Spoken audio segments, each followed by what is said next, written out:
Hello ലോയിറ്റെ, അപ്പോൾ നമ്മുടെ A1 സീരീസിലെ അടുത്ത 4th എപ്പിസോഡാണിത്. സോ നിങ്ങൾ ലാസ്റ്റ് എപ്പിസോഡ്സ് എല്ലാം കണ്ടിട്ടാണോ വന്നിരിക്കണേ? കാണണം കേട്ടോ. കണ്ടിട്ടില്ലെങ്കിൽ കണ്ടിട്ടേ വന്നിരിക്കാവുള്ളൂ, ബിക്കോസ് അല്ലെങ്കിൽ ഇത് മനസ്സിലാവില്ല. സോ ഞാൻ ലാസ്റ്റ് ക്ലാസ്സിൽ പറഞ്ഞ് നിർത്തിയിട്ടുണ്ടായിരുന്നു, നമുക്ക് വേർബിൻ്റെ കാര്യം ഞാൻ ജസ്റ്റ് സ്റ്റാർട്ട് ചെയ്തായിരുന്നു പ്രോനൗൺ പഠിപ്പിച്ച സമയത്ത്. സോ ഇന്ന് നമ്മൾ വേർബിനെ പറ്റിയിട്ടാണ് പഠിക്കാൻ പോകുന്നത്. ഓക്കെ, സോ നമുക്ക് ക്ലാസ്സിലേക്ക് പോവാം. ഞാൻ പറഞ്ഞ് ഇതാക്കണില്ല. ഓക്കെ, സോ നമുക്ക് വേർബ്സ് നോക്കാം. വേർബ്സിൽ ഞാൻ പറഞ്ഞായിരുന്നു വേർബിനെ രണ്ടായിട്ട് തരംതിരിക്കുന്നുണ്ട്. ആദ്യത്തെ എന്ന് പറയുന്നതാണ് റേഗൽ മേസിക വെർബൻ. ഓക്കെ, ആദ്യത്തെ റേഗൽ മേസിക വെർബൻ which means regular verbs. Okay, regular verbs. പിന്നെ രണ്ടാമത്തെ എന്ന് പറയുന്നതാണ് ഉൺറേഗൽ മേസിക വെർബൻ, അതായത് ഇറഗുലർ വേർബ്സ്. അതായത് വേർബൻ്റെ കോൺജുഗേഷൻ പറഞ്ഞ് ഓർക്കണ്ടോ? കോൺജുഗേഷൻ എന്ന് പറഞ്ഞു കഴിഞ്ഞാൽ ഞാനിവിടെ എഴുതാം കേട്ടോ. ഓക്കെ, കോൺജുഗേഷൻ എന്ന് പറയുമ്പോൾ ഞാൻ സൈൻ വെർബിൻ്റെ ഹാബൻ വെർബിൻ്റെ കോൺജുഗേഷൻ ഓൾറെഡി പറഞ്ഞായിരുന്നു, അതൊന്ന് നോക്കുക. ആൻഡ് കോൺജുഗേഷൻ എന്ന് പറഞ്ഞു കഴിഞ്ഞാൽ നമ്മൾ സബ്ജക്റ്റിൻ്റെ അനുസരിച്ച് എന്ത് ചെയ്യും? വേർബിനെ മാറ്റും. ഓക്കെ, സോ അതിനെ പറയുന്ന പേര് കോൺജുഗേഷൻ. സോ നമ്മൾ ഇന്ന് വേർബിൻ്റെ കോൺജുഗേഷൻസ് ആണ് നോക്കാൻ പോകുന്നത്.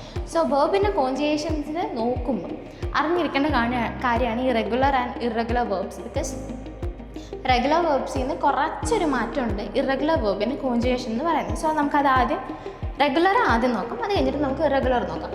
സോ ആദ്യം നമുക്കൊരു വേർബിനെ നോക്കാം. സോ കൊമ്മൻ എന്നുള്ളൊരു വേർബ് നോക്കാം. കൊമ്മൻ എന്ന് പറഞ്ഞു കഴിഞ്ഞാൽ ടു കം ആണ്. സോ കൊമ്മൻ എന്നുള്ളൊരു വെർബ് നോക്കുമ്പോൾ കൊമ്മനെ നമുക്ക് രണ്ടായിട്ട് കട്ട് ചെയ്യാനായിട്ട് പറ്റും. ഓക്കെ, കൊമ്മെന്നും EN, അതായത് N എന്നുള്ള രീതിയിൽ കട്ട് ചെയ്യാനായിട്ട് പറ്റും. അതിൽ കൊമ്മ എന്ന് പറയുന്നത് അതിൻ്റെ സ്റ്റെമ്മാണ് ആൻഡ് EN എന്ന് പറയുന്നത് അതിൻ്റെ എൻഡിങ് ആണ്. ഓക്കെ, നമ്മൾ കോൺജുഗേറ്റ് ചെയ്യുന്ന സമയത്ത് എന്താ ചെയ്യുന്നതെന്ന് വെച്ച് കഴിഞ്ഞാൽ ഈ എൻഡിങ് അങ്ങ് കട്ടായി പോകും. ഓക്കെ, എൻഡിങ് നമ്മൾ കട്ട് ചെയ്ത് കളഞ്ഞിട്ട് നമ്മൾ ഈ സ്റ്റെം ഉണ്ടല്ലോ, സ്റ്റെമ്മിൻ്റെ ഒപ്പമാണ് കോൺജുഗേഷൻസ് ആഡ് ചെയ്ത് കൊടുക്കാനായിട്ട് പോകുന്നത്. ഓക്കെ, സോ അതിൽ തന്നെ നമുക്ക് കൊമ്മൻ്റെ കോൺജുഗേഷൻസ് ആദ്യം നോക്കാം. ഇപ്പോൾ ജസ്റ്റ് കൊമ്മൻ മാത്രം, നമുക്ക് റെഗുലർ വേർബാണ് കൊമ്മൻ ലേണർ എന്നൊക്കെ ഉള്ളത്. സോ അതിൻ്റെ ഒരു ലിസ്റ്റ് ഞാൻ നമ്മുടെ വാട്സപ്പ് ചാനലിൽ നോട്ടിൽ ഇട്ടേക്കാം, ഏതൊക്കെയാണ് ഇറഗുലർ ഏതൊക്കെയാണ് റെഗുലർ എന്നുള്ളത്. സോ വാട്സപ്പ് ചാനലിൽ ജോയിൻ ചെയ്തിട്ടില്ലെങ്കിൽ ജോയിൻ ചെയ്യാൻ നോക്കുക, ബിക്കോസ് നിങ്ങൾക്ക് അവിടെ ആയിരിക്കും നോട്ട്സ് എല്ലാം അവൈലബിൾ ആയിട്ടുണ്ടാവും, നിങ്ങളുടെ അസൈൻമെൻറ്റ്സും അവിടെ ആയിരിക്കും അവൈലബിൾ ആവുക. സോ അതൊന്നും നോക്കണം കേട്ടോ. സോ നമുക്ക് ആദ്യം കോൺജുഗേഷൻ നോക്കാം. കോൺജുഗേഷനിൽ നമ്മൾ കൊമ്മൻ്റെ കോൺജുഗേഷൻ, കൊമ്മൻ എന്ന് പറഞ്ഞാൽ എന്താ? ടു കം ആണ്. ഓക്കെ, കൊമ്മൻ്റെ കോൺജുഗേഷൻ നോക്കുമ്പോൾ ഇഷ് ദുവർസിയസ് ഓർമ്മയുണ്ടോ? പേഴ്സണൽ പ്രോനൗൺ ആണ്. സോ ഇഷ് എന്ന് പറഞ്ഞു കഴിഞ്ഞാൽ ഐ ആണ്. സോ ഇഷിൻ്റെ ഒപ്പം കൊമ്മേ എന്നാണ് വരുന്നത്, അതായത് stem plus E. Okay, stem plus E ആണ് ഇഷിൻ്റെ ഒപ്പമുള്ള കോൺജുഗേഷൻ. അതിപ്പോൾ ഏതൊരു വെർബിനാണെങ്കിലും അങ്ങനെ തന്നെയാണ് വരിക. സോ കൊമ്മൻ്റെത് കൊമ്മേ എന്നാണ്, ഇഷ് കൊമ്മേ എന്നാണ് വരിക. അപ്പോൾ നിങ്ങൾ മറ്റേ നമ്മുടെ സിഷ് ഫോസ്റ്ററിന് ഇഷ് കൊമ്മേ ഹൗസ് ഇൻഡീൻ എന്നൊക്കെ പറഞ്ഞായിരുന്നു. സോ കൊമ്മൻ എന്ന് പറയാൻ സ്റ്റെമ്മിൻ്റെ ഒപ്പം ഇ വരുന്നതാണ്. സോ നമ്മൾ ഇഷിൻ്റെ ഒപ്പമാണെങ്കിൽ കോൺജുഗേഷൻ ഇ ആണ് ആഡ് ചെയ്യേണ്ടത്. ദൂവിൻ്റെ ഒപ്പം കോംസ്റ്റ് ST ആണ് ആഡ് ചെയ്യേണ്ടത്, അതായത് സ്റ്റെമ്മ പ്ലസ് ST ആണ്. ആൻഡ് RCSൻ്റെ ഒപ്പം കോംറ്റ് എന്നാണ് വരുന്നത്, അതായത് സ്റ്റെമ്മ പ്ലസ് T ആണ്. ഓക്കെ, പിന്നെ വിയറിൻ്റെ ഒപ്പം സ്റ്റെമ്മ പ്ലസ് EN ആണ്, അതാണ് കൊമ്മൻ എന്ന് വന്നത്. ഇയറിൻ്റെ ഒപ്പം സ്റ്റെമ്മ പ്ലസ് T തന്നെയാണ്. ഓക്കെ, കോംറ്റ്. പിന്നെ CCൻ്റെ ഒപ്പം സ്റ്റെമ്മ പ്ലസ് EN ആണ്, അതായത് ഇഷിൻ്റെ ഒപ്പം സ്റ്റെമ്മ പ്ലസ് E, ദൂവിൻ്റെ ഒപ്പം സ്റ്റെമ്മ പ്ലസ് ST, RCSൻ്റെ ഒപ്പം സ്റ്റെമ്മ പ്ലസ് T, വിയറിൻ്റെ ഒപ്പം സ്റ്റെമ്മ പ്ലസ് EN, പിന്നെ ഇയറിൻ്റെ ഒപ്പം സ്റ്റെമ്മ പ്ലസ് T, CCൻ്റെ ഒപ്പം സ്റ്റെമ്മ പ്ലസ് EN. ഇതാണ് റെഗുലർ വേർബിൻ്റെ കോൺജുഗേഷൻ എന്ന് പറയുന്നത്. സോ നിങ്ങൾക്ക് അസൈൻമെൻ്റ് ആയിട്ട് കുറച്ച് വെർബുകളൂടെ തരാം നമ്മുടെ വാട്സപ്പ് ചാനലിൽ. സോ നിങ്ങളത് കോൺജുഗേറ്റ് ചെയ്ത് നോക്കണം കേട്ടോ. പിന്നെ നമുക്ക് അടുത്ത വേർബ് ലേൺ എന്ന് പറഞ്ഞു കഴിഞ്ഞാൽ ടു ലേൺ ആണ്. ലേൺ നോക്കുമ്പോൾ ഇതുണ്ടോ, ഇഷ് ലേൺ, ഡു ലേൺസ്, അതായത് സ്റ്റെമ്മ പ്ലസ് ഇ.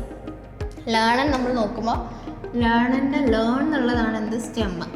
ഓക്കെ, EN എന്നുള്ള അതിൻ്റെ എൻഡിങ് ആണ്. ഓക്കെ, EN എന്നുള്ള അതിൻ്റെ എൻഡിങ് ആണ്. സോ നമ്മൾ സ്റ്റെമ്മിൻ്റെ ഒപ്പമാണ് എന്ത് ചെയ്യുന്നത്? കോൺജുഗേഷൻ ആഡ് ചെയ്ത് കൊടുക്കുക. സോ നമ്മൾ പറഞ്ഞ പോലെ ഇഷിൻ്റെ ഒപ്പം E ആണ് ആഡ് ചെയ്യേണ്ടത്, അതുകൊണ്ട് ലേൺ.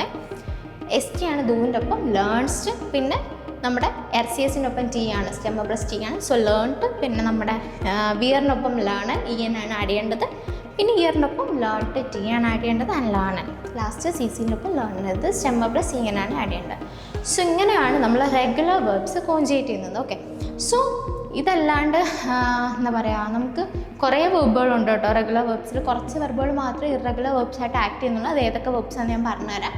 സോ ഇത് ആദ്യം ഒന്ന് നോക്കുക, നിങ്ങൾ നോക്കുക കോൺജുഗേഷൻ എങ്ങനെ വരുന്നത് നോക്കുക, ഏതൊക്കെ വെർബാണ് കോൺജുഗേറ്റ് ചെയ്ത് നോക്കുക. അപ്പം നമ്മൾ റെഗുലർ വേർബ്സ് പഠിച്ചു, ഇനി നമുക്ക് ഇറഗുലർ വേർബ്സ് നോക്കാം. സോ റെഗുലർ വേർബ്സിലില്ല കുറച്ച് വേർബുകൾ ഞാൻ ഈ സൈഡിൽ എഴുതിയിട്ടുണ്ട് നിങ്ങൾക്ക് കോൺജുഗേറ്റ് ചെയ്യാൻ വേണ്ടിയിട്ട്. സ്റ്റുഡിയറൻ, കൗഫൻ, ഫ്രാഗൻ, സാഗൻ, ലേബൻ, മാഹൻ, സിംഗൻ, വോനൻ. സോ ഇത് ഇത്ര ഒന്ന് എന്ത് ചെയ്യുക, കോൺജുഗേറ്റ് ചെയ്ത് നോക്കുക നമ്മൾ പറഞ്ഞ രീതിയിൽ തന്നെ. പിന്നെ നമുക്കിനിയിപ്പോൾ ഉൺറേഗൽ മേസിക വെർബൻസ് നോക്കാം. സോ ഉൺറേഗൽ മേസിക വെർബൻ എന്താണ്? ഇറഗുലർ വെർബ്സ് ആണ്. സോ ഇറഗുലർ വെർബ്സിൽ നമ്മൾ ശ്രദ്ധിക്കേണ്ട കാര്യം വെർബിൻ്റെ സ്റ്റെമ്മ് പറഞ്ഞല്ലോ. ഓക്കെ, സ്റ്റെം എന്ന് പറയുന്നത് ഇപ്പോൾ ഹൈസ് എന്നുള്ള വെർബ് എടുക്കുകയാണെങ്കിൽ ഹൈസ് എന്നുള്ളതാണ് അതിൻ്റെ സ്റ്റെമ്മ് പറയാം. ഓക്കെ, ആ സ്റ്റെമ്മിൻ്റെ എൻഡിങ്ങിൽ സ്റ്റെമ്മിൻ്റെ എൻഡിങ്ങിൽ ഷാർഫസ് എസ്, ഇസഡ്, ഡോപ്പലസ് എസ്. ഡോപ്പലസ് എന്ന് പറഞ്ഞു കഴിഞ്ഞാൽ 2 എസ് വരുന്നതാണ് ഡോപ്പലസ് പറയാം. സോ ഷാർഫസ് എസ്, ഇസഡ്, ഡോപ്പലസ് എസ് വരുവാണെന്നുണ്ടെങ്കിൽ നമ്മുടെ ദൂ ഫോമിൽ നമ്മൾ റെഗുലർ വെർബിൽ പഠിച്ചത് എസ് ടി ഇടാനായിട്ടാണ്. സോ എസ് ടി മാറിയിട്ട് എന്താവും? ടി ആയിട്ട് മാറും. ഓക്കെ, എസ് ടി ഇടേണ്ട, ടി മാത്രം. ബിക്കോസ് ഇതൊക്കെ എസ് സൗണ്ടുകളാണ് എന്ത് വരുന്നത്, പ്രൊനൗൺസ് ചെയ്യുമ്പോൾ വരുന്നത്. സോ വീണ്ടും ഒരു എസ് റിപ്പീറ്റേഷൻ വരാതിരിക്കാൻ വേണ്ടിയിട്ടാണെന്ന് വേണമെങ്കിൽ പറയാം. സോ എന്ത് ചെയ്യുക, നോക്കാം, ഇവിടെ കാണാമോ, എസ് ടി മാറ്റിയിട്ട് നമ്മൾ എന്ത് ചെയ്യുക, ടി ആക്കുക. അതും ഏത് ദൂ ഫോമിൽ. ഓക്കെ, സോ അതാണ് ചെയ്യേണ്ടത്. സോ നമുക്ക് വെർബിൻ്റെ കോൺജുഗേഷൻസ് നോക്കാം. സോ ഹൈസൻ എന്ന് പറഞ്ഞാൽ എന്താ? To be named. ഓക്കെ, ഹൈസെ ആൻഡ് മരിയ. സോ അതിൽ ഹൈസൻ ആണ് ഈ കാണുന്നത്. അപ്പോൾ ഹൈസൻ്റെത് ഹൈസ് എന്നുള്ളതാണ് അതിൻ്റെ സ്റ്റെമ്മ്, ഇയൻ എന്നുള്ളതാണ് എൻഡിങ്. സോ നമ്മൾ എന്ത് ചെയ്യും, ഒബ്വിയസ്ലി നമ്മൾ എൻഡിങ് കളഞ്ഞിട്ട് എഴുതാണ് ഇഷ് ഹൈസെ.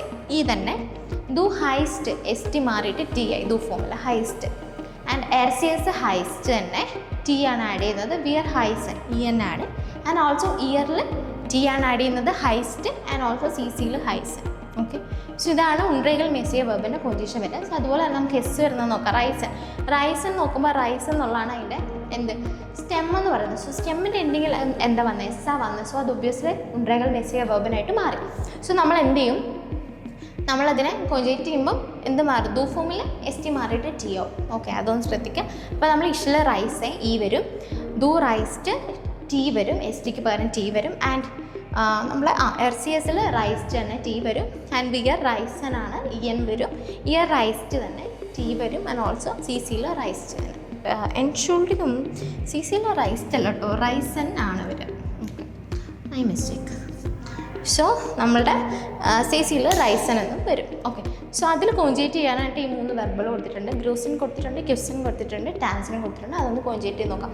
അതൊക്കെ പാടെ ശ്രദ്ധിക്കേണ്ടത് വെർബിൻ്റെ എൻഡിങ്ങിൽ, അതായത് വെർബ് സ്റ്റെമ്മിൻ്റെ എൻഡിങ്ങിൽ, വെർബിൻ്റെ എൻഡിങ്ങിലല്ല, വെർബ് സ്റ്റെമ്മിൻ്റെ എൻഡിങ്ങിൽ ഷാർഫസ് എസ്, ഇസഡ്, ഡോപ്പലസ് എസ്സോ ആണ് വരുന്നതെന്നുണ്ടെങ്കിൽ എന്ത് ചെയ്യുക, ദൂ ഫോമിൽ എസ് ടി മാറ്റിയിട്ട് ടി ആക്കുക. സോ ഇതാണ് ഉൺറേഗൽ മേസിക വെർബിനിൽ നോക്കേണ്ടത്. പിന്നെ ഇനിയിപ്പോൾ നമ്മൾ പഠിക്കാൻ പോകുന്നത് കേസസ് ആണ്. ഓക്കെ, കേസസ് പഠിക്കുന്നതിന് മുമ്പ് ചെറിയൊരു കാര്യം അവിടെ പഠിക്കാം. സോ ഇതാണ് regular verbs and irregular verbs. ഒക്കെ മനസ്സിലായിട്ടുണ്ടാവുമല്ലോ. മനസ്സിലായില്ല പറയണം കേട്ടോ. ഓക്കെ, സോ നോക്കുക. ആൻഡ് ഓൾസോ ഞാൻ പറഞ്ഞല്ലോ വാട്സപ്പ് ചാനൽ ഡിസ്ക്രിപ്ഷനിലുണ്ട്. സോ നോക്കുക, പോയി നോട്ട്സ് ചെയ്ത് നോക്കുക, അസൈൻമെൻറ്റ്സ് ചെയ്ത് നോക്കുക. നമുക്ക് 5 days കൂടുമ്പോൾ നമുക്ക് അസസ്മെൻറ്റ് ചെയ്യാം. So you will get to know നിങ്ങൾ എത്രത്തോളം പഠിച്ചു എന്ന് നിങ്ങൾക്ക് മനസ്സിലാവും. അല്ലെങ്കിൽ ഒരു റിവിഷൻ പോലെ പോകാം. പിന്നെ ഞാൻ വൊക്കാബുലറി ബുക്കും എന്ത് ചെയ്യാം, നമ്മുടെ ചാനലിൽ തന്നെ ഇടാം. നമുക്ക് നെറ്റ് വർക്കിൻ്റെ വൊക്കാബുലറി നോക്കാം. നിങ്ങൾ ഡെയിലി ഒരു 1 page ഒക്കെ പഠിക്കുന്നത് ഇറ്റ് വുഡ് ബി ബെറ്റർ. വെർബുകൾ പഠിക്കാൻ സമയത്ത് കോൺജുഗേഷൻസ് നോക്കി പഠിക്കുക. ആൻഡ് ഇത് ഓർക്കുക, സൈൻ ഹാവ് ആൻഡ് കോൺജുഗേഷൻ നമ്മൾ ഓൾറെഡി പഠിച്ചു, അത് നോക്കുക. ആൻഡ് ഓൾസോ ഇപ്പോൾ റെഗുലർ ആൻഡ് ഇറഗുലർ പഠിച്ചു. ഇതെല്ലാം ഒന്ന് റിവൈസ് ചെയ്യണം. ഓക്കെ, സോ നമ്മളിപ്പോൾ ഇത്രയും മൊത്തം പഠിച്ച ആൽഫബറ്റ്സ് കാര്യങ്ങൾ, സാലന്, സിഷ്ഫോസ്റ്റലം പഠിച്ചു, ബെഫ്രാഗെ പഠിച്ചു, റെഗുലർ വെർബ് പഠിച്ചു, ഇറഗുലർ വെർബ് പഠിച്ചു, ഇത്രയും കാര്യങ്ങളാണ്. സോ ഇനിയിപ്പോൾ നമ്മൾ പോകുന്നത് കുറച്ച് സെൻറ്റൻസ് മേക്കിങ്, കുറച്ച് അത്യാവശ്യം ഗ്രാമാറ്റിക് കൂടിയ പോർഷൻസ് ആണ്. സോ ഇത്രയും ഉള്ള ബേസ് കാര്യങ്ങൾ നന്നായിട്ട് നോക്കി വെക്കുക. ഓക്കെ, സോ നമ്മൾ ഇന്നത്തെ ക്ലാസ്സിൽ അത്രയാണ് പഠിച്ചത്. സോ ഇത്രയും കാര്യങ്ങൾ നോക്കിയിട്ട് വരിക. സോ നമുക്ക് അടുത്ത ക്ലാസ്സിൽ നമുക്ക് നോമിനാറ്റീവ് അല്ലെങ്കിൽ അക്യുസാറ്റീവ് അങ്ങനെ കുറേ കാര്യങ്ങളുണ്ട്. ഓൾറെഡി പഠിച്ചവരാണെന്ന് നിങ്ങൾക്ക് അറിയായിരിക്കും. സോ ആ കാര്യങ്ങൾ നമുക്ക് നോക്കാം. സോ എല്ലാവരും ഇതൊക്കെ റിവൈസ് ചെയ്തിട്ട് തന്നെ, ഞാൻ പറഞ്ഞല്ലോ 5 days അസസ്മെൻ്റ് ഉണ്ട്. സോ ഇന്നത്തെ ക്ലാസ്സിൽ ഇത്രയേ ഉള്ളൂ. അപ്പോൾ